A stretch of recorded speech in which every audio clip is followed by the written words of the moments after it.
만약 당신의 모든 노력에도 불구하고 거스를 수 없는 운명과 마주하게 된다면 그때 당신은 과연 무엇을 위해 칼을 들고 싸우시겠습니까? 삼국시대 촉한의 승상, 제갈량은 자신의 생명이 얼마 남지 않았음을 직감하고 있었죠. 더 나아가 오랜 염원이었던 북벌의 성공 가능성마저 희박하다는 냉혹한 현실 또한 외면할 수 없었습니다. 하지만 그는 그 모든 절망적인 상황 속에서도 결코 마지막까지 자신의 붓과 칼을 놓지 않았습니다. 그의 마지막 전투, 오장원은 단순한 군사적 패배의 기록이 아니었습니다. 그것은 한 인간이 자신의 모든 것을 기꺼이 바쳐 자신이 믿었던 대의를 지키려 했던 처절하면서도 더없이 숭고한 희생의 기록으로 역사에 아로새겨져 있죠. 우리는 오늘 바로 그 제갈량의 마지막 여정을 따라가 보려 합니다. 시대의 거대한 흐름 앞에서 개인의 한계와 운명을 깨달았음에도 불구하고 끝까지 자신의 신념을 포기하지 않았던 한 위대한 전략가의 이야기를 말이죠. 그가 왜 그토록 고통스러운 길을 걸어야 했는지, 그리고 그의 마지막 순간들이 우리에게 어떤 깊은 울림을 주는지 함께 탐구해 볼까요? 촉한의 국군을 짊어진 채 이 나라와의 마지막 대결을 앞둔 오장원의 전장은 단순한 격전지가 아니었습니다. 그것은 재상 제갈량에게 있어 삶의 마지막 무대였고 자신의 모든 것을 불태워야만 했던 비극적인 운명의 장소였으니까요. 그는 이미 오래전부터 자신의 몸이 한계에 다다랐음을 느끼고 있었습니다. 밤낮 없이 국사를 돌보고 수많은 북벌을 지휘하며 심신이 극도로 지쳐 있었던 것이죠. 하지만 그는 자신의 육체적 고통이나 개인적인 안위를 먼저 생각하지 않았습니다. 오직 유비에게 약속했던 한나라 부흥의 대업, 그 대의를 이루기 위해 마지막 남은 힘까지 쥐어짜내야 한다고 믿었습니다. 어쩌면 그는 이미 알고 있었을지도 모릅니다. 이번 북벌 역시 성공으로 이끌기란 하늘의 뜻이 아니라는 것을요. 그럼에도 불구하고 그는 멈출 수 없었습니다. 자신에게 주어진 책무, 그리고 촉한 백성들의 간절한 염원이 그의 발걸음을 묶어두었기 때문입니다.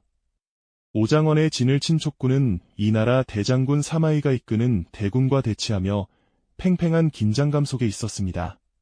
제갈량은 병든 몸을 이끌고 진영을 살피며 장수들에게 지시를 내리고 밤늦도록 군사 전략을 고민했습니다. 그의 얼굴에는 피로와 함께 깊은 고뇌의 그림자가 드리워져 있었지만 그의 눈빛만은 여전히 흔들림 없이 날카롭게 빛나고 있었죠. 그는 자신의 죽음이 임박했음을 알면서도 단 한순간도 흐트러짐 없이 마지막까지 승상의 역할을 다하려 했습니다. 이것이야말로 그가 보여줄 수 있는 최고의 헌신이자 가장 비극적인 형태의 리더십이었을 겁니다. 과연 제갈량은 이 마지막 전투에서 무엇을 얻으려 했을까요? 단순히 위나라를 꺾고 중원을 차지하는 것만이 그의 목표였을까요? 어쩌면 그는 자신의 죽음 이후에도 촉한이 흔들림 없이 나아갈 수 있는 기반을 마련하고 자신이 남긴 정신이 후대에도 이어지기를 바랐던 것은 아닐까요? 그의 마지막 발걸음은 단순한 군사적 진격이 아니라 시대를 초월한 위대한 유산을 남기기 위한 숭고한 행진이었던 셈입니다. 우리가 오장원 전투를 단순한 패배로만 기억해서는 안 되는 이유가 여기에 있습니다. 제갈량은 자신의 모든 것을 걸고 인간으로서 도달할 수 있는 가장 높은 경지의 헌신과 희생을 보여주었으니까요. 그의 삶은 어쩌면 하나의 거대한 질문을 던지는 것과도 같았습니다. 과연 한 인간이 자신의 모든 것을 바쳐 지키려 했던 대의는 무엇이었을까요? 그리고 그 대의를 위해 개인의 죽음마저 초월하려 했던 그의 의지는 우리에게 어떤 의미로 다가올까요? 오장원은 제갈량 개인의 비극적인 최후를 담은 곳이면서 동시에 그의 불멸의 정신이 영원히 기억될 장소가 된 것이죠. 이제 우리는 그 비장한 역사의 현장으로 더욱 깊이 들어가 보려 합니다. 제갈량이 마지막으로 마주했던 운명과 그가 남긴 숭고한 유산을 말이죠. 제갈량이 남긴 숭고한 유산은 과연 어떤 모습이었을까요? 우리는 그 비장한 역사의 현장, 오장원으로 발걸음을 옮겨봅니다. 아마도 그는 자신의 모든 것을 걸고 인간으로서 도달할 수 있는 가장 높은 경지의 헌신과 희생을 보여주려 했던 것은 아닐까 싶어요. 하지만 그 길은 녹록지 않았습니다. 촉한의 현실은 그를 끊임없이 옥죄었으니까요. 시간은 촉한의 편이 아니었습니다. 건국초의 기세는 점차 사그라들고 거듭된 북벌은 막대한 인력과 물자를 소모시켰죠. 백성들의 삶은 고단했고 국고는 바닥을 드러내기 시작했습니다. 중원을 다시 하나로 묶으려던 대업은 마치 아득히 먼 신기루처럼 느껴졌을 거예요. 한때 천하통일의 꿈을 꾸었지만 이제는 위나라와 오나라 사이에서 간신히 명맥을 유지하는 작은 나라가 되어버린 촉한의 모습은 얼마나 절망적이었을까요? 어쩌면 많은 이들이 이미 희망을 놓았을지도 모릅니다. 하지만 이 모든 어려움 속에서도 한산에는 결코 붓을 놓지 않았습니다. 바로 제갈량이었죠. 그는 오직 자신만이 이 대의를 끝까지 지켜낼 수 있다고 믿었던 걸까요? 어쩌면 지친 백성들과 혼란스러운 조정의 시선 속에서 그는 더 이상 물러설 곳이 없다고 느꼈을지도 모릅니다. 재상으로서의 무거운 책임감, 그리고 유비에게 약속했던 한실부응이라는 숙명적인 맹세가 그의 어깨를 짓눌렀을 거예요. 마지막 불꽃을 태우듯 그는 다시 한번 북벌의 깃발을 높이 들기로 결심합니다. 세월은 누구에게나 공평한 법이죠. 그의 몸은 이미 예전 같지 않았습니다. 밤낮 없이 국정을 돌보고 전장을 누볐던 지난 세월은 그의 체력을 송두리째 앗아갔을 겁니다. 깊게 팬 주름과 쇠약해진 기색은 그가 얼마나 많은 고뇌와 싸워왔는지를 말해주는 듯했죠. 병마는 그의 몸을 잠식했지만 그의 눈빛만은 여전히 형형하게 빛나고 있었습니다. 마치 꺼져가는 촛불이 마지막으로 강렬한 불꽃을 피우려는 것처럼 말이죠. 늙고 지친 몸을 이끌고 맵 위에 놓인 촉한의 영토를 바라보며 그는 어떤 심정이었을까요? 과연 이 마지막 한 수가 승리로 이어질 수 있을지, 혹은 모든 것을 끝낼 마지막 실패가 될지, 그 고뇌의 무게는 상상하기조차 어려울 정도입니다. 그렇게 그는 자신의 마지막 여정을 시작했습니다.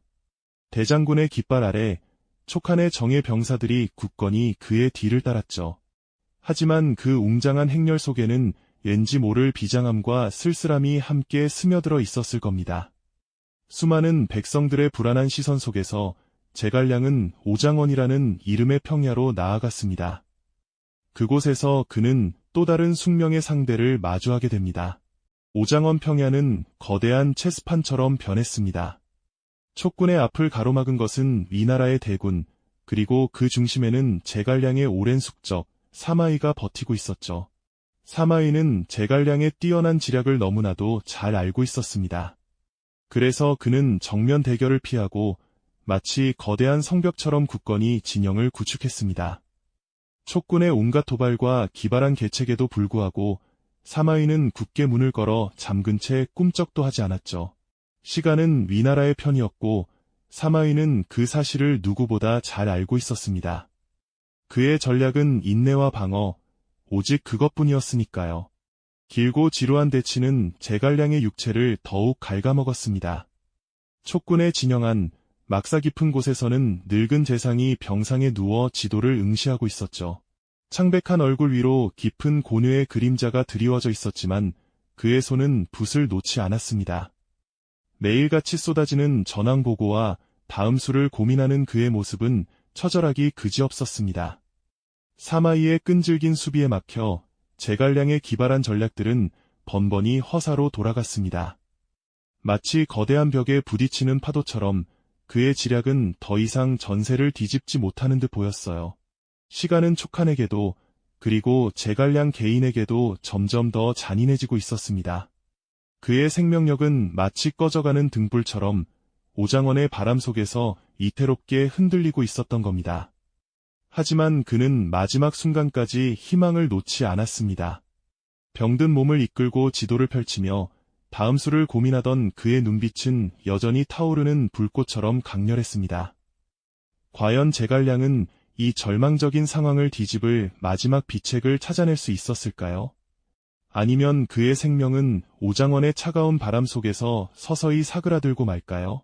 오장원의 차가운 바람 속에서 병색이 완연한 몸을 이끌고 지도를 펼치던 제갈량의 눈빛은 여전히 꺼지지 않는 불꽃처럼 타올랐습니다. 그는 절망적인 상황을 뒤집을 마지막 비책을 찾기 위해 고뇌했죠. 과연 그의 생명은 이대로 사그라들고 말까요? 아니면 하늘의 뜻을 거스를 한 줄기 희망을 붙잡을 수 있을까요? 제갈량은 필사적인 심정으로 하늘의 도움을 빌고자 했습니다. 자신의 병세가 깊어 더 이상 버티기 어렵다는 것을 직감한 그는 수명을 연장하기 위한 비장의 의식을 준비했죠. 바로 칠성등을 이용한 수명 연장 의식이었습니다. 막사안은 엄숙한 침묵으로 가득했고 그 중앙에는 7개의 등불이 신비롭게 빛나고 있었죠. 이 의식은 7일 밤낮 동안 단 한 번도 등불이 꺼지지 않아야 성공할 수 있었습니다. 특히 그의 본명등이 사그라지는 순간은 곧 그의 명이 다했음을 의미했기에 제갈량은 모든 것을 걸고 이 의식에 매달렸습니다. 의식이 시작되자 막사 안에는 오직 제갈량의 나지막한 기도 소리와 칠성등의 미미한 불꽃만이 존재했습니다. 촉나라의 미래를 짊어진 장수들은 초조한 얼굴로 막사 주위에 둘러앉아 스승의 간절한 노력에 희망을 걸었죠. 그들의 눈빛에는 스승을 향한 깊은 존경과 함께 혹시라도 의식이 실패할까 하는 불안감이 역력했습니다. 시간이 흐를수록 제갈량의 얼굴은 더욱 수척해졌지만 그의 눈빛만은 꺼지지 않는 등불처럼 강렬하게 빛났습니다. 그는 자신의 마지막 남은 기력을 쥐어짜 하늘에 간절한 기도를 올리는 의식을 준비했습니다. 오장원의 차가운 바람이 막사를 흔들었지만 그의 눈빛은 흔들림 없이 칠성등의 불빛을 응시했죠. 그렇게 엿새 밤낮이 흘러 의식은 성공을 눈앞에 두고 있었습니다. 이제 단 하루만 더 버티면 제갈량은 하늘로부터 10년의 수명을 얻어 촉한의 대업을 이어갈 수 있을지도 모른다는 희망이 피어났죠. 막사 안에 모두가 숨죽이며 마지막 밤을 기다리던 그 순간 예상치 못한 비극이 찾아왔습니다. 이연 장군이 급한 보고를 전하겠다며 다급하게 막사 안으로 뛰어든 것이죠. 그의 갑작스러운 난입은 고요했던 의식의 공간을 뒤흔들었고 순간 막사 안으로 강한 돌풍이 불어닥쳤습니다. 그리고 믿을 수 없는 일이 벌어졌습니다. 이연의 발길질에 가장 중요한 제갈량의 본명등이 맥없이 쓰러지며 그 불꽃이 허무하게 사그라지고 만 것이죠. 막사 하는 순간 정적에 휩싸였습니다.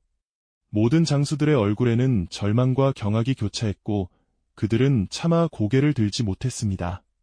제갈량은 자신의 본명등이 꺼지는 순간 모든 것이 끝났음을 직감했습니다.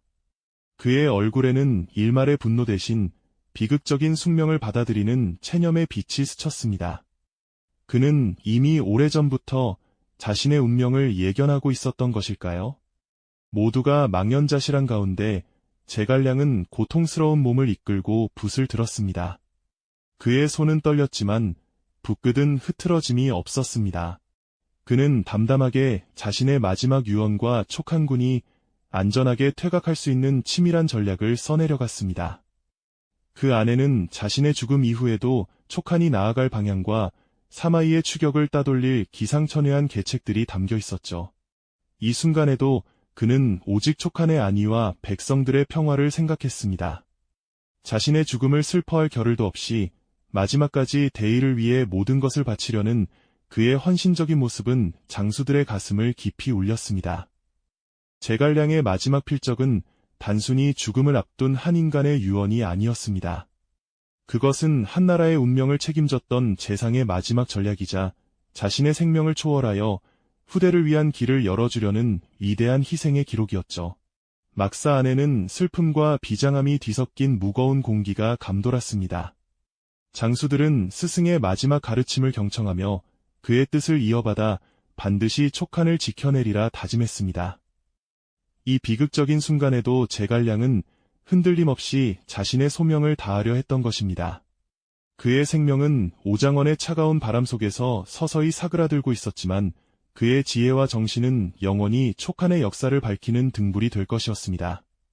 막사 안의 비장한 공기 속에서 마침내 오장원의 차가운 바람은 그의 마지막 숨결마저 거두어갔습니다. 촉한의 재상 제갈량, 그는 그렇게 자신의 모든 것을 바쳐 대의를 지키려 했던 숭고한 삶의 마지막 페이지를 장식했죠. 그의 육신은 비록 차갑게 식어갔지만 그가 남긴 지혜와 정신은 오히려 더욱 강렬한 빛을 발하며 촉한의 앞날을 밝히는 등대가 되었습니다. 장수들은 스승의 마지막 유언을 가슴 깊이 새기며 슬픔을 억누른 채 그의 뜻을 따르기로 다짐했습니다. 이제 슬픔에 잠겨있을 겨를이 없었습니다. 제갈량의 영면 후 그의 유언은 한치의 오차도 없이 실행되었습니다. 촉한군은 고인의 마지막 지시를 받들어 질서정연하게 퇴각을 시작했죠.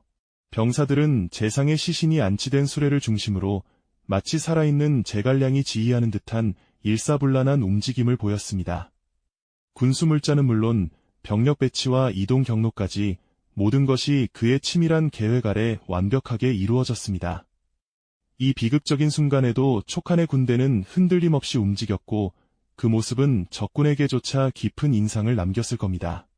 이 나라 대장 사마이는 촉한군의 갑작스러운 움직임에 당혹감을 감추지 못했습니다. 처음에는 제갈량의 계략일 것이라 의심하며 추격을 주저했죠. 그는 제갈량의 지략을 누구보다 잘 알았기에 퇴각마저도 또 다른 함정일 수 있다고 생각했습니다. 하지만 며칠이 지나도록 촉한군은 흐트러짐 없이 물러났고 사마이는 비로소 제갈량의 부재를 직감하기 시작했습니다. 그는 조심스럽게 촉한군의 뒤를 쫓기 시작했고 마침내 전설적인 일화가 탄생하는 순간을 맞이하게 됩니다. 사마이가 이끄는 위군이 촉한군의 후미를 거에 따라잡았을 무렵 놀라운 광경이 펼쳐졌습니다. 촉한군의 진영 한가운데에는 마치 살아있는 듯한 제갈량의 목상이 세워져 있었고 그 주위에는 병사들이 이풍당당하게 도열해 있었던 것이죠. 예상치 못한 기습적인 장치에 사마이는 혼비백산했습니다. 그는 제갈량이 아직 살아있다고 확신하며 자신을 유인하기 위한 함정이라 판단했습니다. 죽은 제갈량이 산중달을 쫓다는 이야기는 바로 여기에서 시작된 것입니다. 사마이는 공포에 질려 부하들에게 즉시 퇴각을 명령했습니다. 그는 제갈량의 지략이 죽어서도 자신을 농락할 것이라 생각했고 더 이상 추격하는 것이 무의미하다고 판단한 것이죠. 이군은 혼란에 빠져 허둥지둥 도망쳤고 덕분에 촉한군은 아무런 피해 없이 안전하게 퇴각할 수 있었습니다. 텅 빈 오장원 평야에 남겨진 것은 제갈량의 지혜가 만들어낸 그림자뿐이었습니다. 그의 죽음은 촉한군에게는 슬픔이었지만 위나라군에게는 오히려 더 큰 공포와 경외심으로 다가왔던 겁니다. 제갈량의 마지막 전투, 오장원은 단순히 한 영웅의 패배나 비극적인 죽음으로 끝나지 않았습니다. 그것은 자신의 삶과 한계를 초월하여 대의를 위해 모든 것을 바친 진정한 헌신과 희생의 의미를 우리에게 보여주었죠. 그의 지략은 죽음 이후에도 빛을 발하며 적군을 공포에 떨게 만들었고 촉한의 미래를 위한 길을 열어주었습니다. 그의 죽음은 끝이 아닌 시대를 넘어선 위대한 유산의 시작이었던 겁니다. 한 인간이 남긴 지혜와 정신이 얼마나 큰 힘을 발휘할 수 있는지 우리는 제갈량의 삶을 통해 깨닫게 됩니다. 오늘날 우리가 직면한 수많은 도전 속에서 제갈량의 이야기는 어떤 메시지를 던질까요? 목표를 향한 끈질긴 의지, 자신의 한계를 인정하면서도 결코 포기하지 않는 리더십, 그리고 진정한 희생이 무엇인지에 대한 깊은 질문을 우리에게 던져줍니다. 시대의 흐름과 개인의 한계 속에서도 끝까지 자신의 신념을 지키며 대의를 위해 모든 것을 불태웠던 한 인간의 위대한 그림자는 여전히 우리에게 깊은 여운과 성찰의 기회를 남겨주고 있습니다. 과연 제갈량의 죽음 이후 촉한은 삼국시대의 경랑 속에서 어떻게 버텨냈을까요? 그의 부재가 남긴 공백은 또 다른 영웅들의 등장을 예고했을까요? 이 영상이 도움이 되셨다면 좋아요와 구독 부탁드립니다. 여러분의 응원이 제게 큰 힘이 됩니다. 다음 영상에서도 더 유용한 정보를 공유하겠습니다. 감사합니다.